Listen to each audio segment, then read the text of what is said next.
تمام دیکھنے اور سننے والوں کو السلام علیکم۔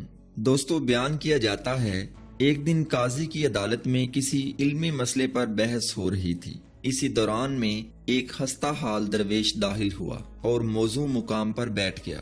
حاضرین مجلس نے اس کی ظاہری حالت سے اسے بالکل معمولی حیثیت کا آدمی خیال کیا اور وہاں سے اٹھا کر جوتوں کے قریب بٹھا دیا۔ درویش اس بات سے غم زدہ ہوا لیکن خاموش رہا۔ بحث کسی بہت ہی اہم علمی مسئلے پر ہو رہی تھی اور اتفاق ایسا تھا کہ کوئی بھی اس مسئلے کو مناسب طور پر حل کرنے میں کامیاب نہ ہو رہا تھا۔ وہ غصے میں بھر کر ایک دوسرے کو لاجواب کرنے کی کوشش کر رہے تھے۔ ان کی گردنوں کی رگیں پھلی ہوئی تھیں اور منہ سے جاگ اڑ رہا تھا۔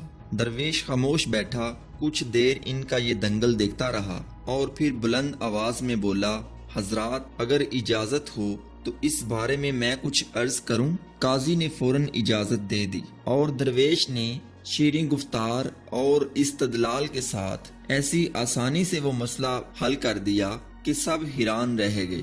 اب حاضرین مجلس کو اندازہ ہوا کہ چیتڑوں میں لپٹا ہوا یہ شخص تو بہت بڑا عالم ہے۔ قاضی فوراً اپنی جگہ سے اٹھا اور اپنے سر سے دستار اتار کر اسے پیش کرتے ہوئے بولا، افسوس ہے کہ پہلے آپ کے علمی مرتبے سے آگاہی حاصل نہ ہو سکی۔